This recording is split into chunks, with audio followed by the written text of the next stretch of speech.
আজকে তোমাদের সাথে শেয়ার করব দেশি মুরগির রেসিপি। প্রথমে তো আলুগুলো ভেজে তুলে নিলাম, এরপরে দিয়ে দেবো তেজপাতা, লং, দারচিনি, এলাচ আর গোটা জিরে সম্বার দিয়ে তার উপরে দিয়ে দিব এই আদা বাটা, রসুন বাটা আর কাঁচা লঙ্কা বাটা। বাটাটাকে দিয়ে ভালো করে একটু নেড়েচেড়ে নিবে। এবার দেখো তোমাদের গায়ে যেন না ছিটে, কারণ এটা কিন্তু প্রচণ্ড ছিটছিল আমার গায়ে। তারপরে দেখো এই যে পেঁয়াজগুলো, কাঁচা পেঁয়াজগুলো আগেই দিতে লাগতো, একটু লেট হয়ে গেছে আমার দিতে দিতে। যাই হোক, কাঁচা পেঁয়াজগুলো দিয়ে দিলাম, কুচি কুচি করা ছিল। ভালো করে এটাকে কষিয়ে নেবে। কষিয়ে এর মধ্যে দিয়ে দিবে হলুদ, তারপরে রয়েছে হচ্ছে হলুদ দেওয়ার পরে দিয়ে দিবে হচ্ছে জিরার গুঁড়ো, তারপর ধনিয়ার গুঁড়ো। অনেক ধরনের গুঁড়ো হয়, আমি জানি না এত কী গুঁড়ো হয়, কী মশলা হয়, কারণ আমি কিন্তু রান্না পারি না গাইস। আমি এই প্রথমবার রান্না করছি, আমার মা আমাকে বলে বলে দিচ্ছিল, আমি জাস্ট সেটাই ফলো করে দিচ্ছিলাম। এত রান্না বান্না আমি পারি না। তাই হোক, তোমার আমি যা রান্না করেছি সেটাই তোমাদের সাথে শেয়ার করছি। ভালো লাগলে প্লিজ চ্যানেলটাকে সাবস্ক্রাইব করে দিয়ে যেও।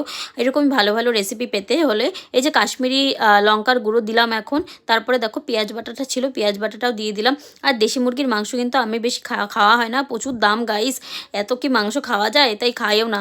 এটা আজকে হঠাৎই যে 2 বছর পরে মনে হয় দেশি মুরগির মাংস নিয়ে আসা হলো, তাই খাচ্ছি।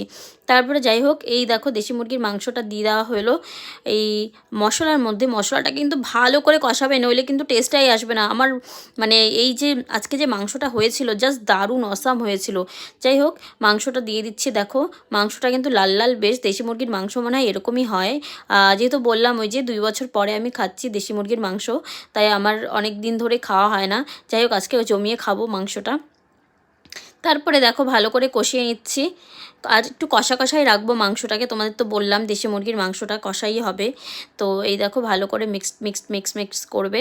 করার পরে আমার মাংস জাস্ট রেডি গাইস। আর একটু জাস্ট জলটা শুকিয়ে গেলে কিন্তু রেডি। এই যে দেখো, রেসিপিটা কেমন লাগলো, ভালো লাগলে কমেন্ট করে যেও। আর আমার প্লিজ সাবস্ক্রাইব করে দিও, আমি ডেইলি ব্লগ দিই। তো পাশে থেকো, সাথে থেকো।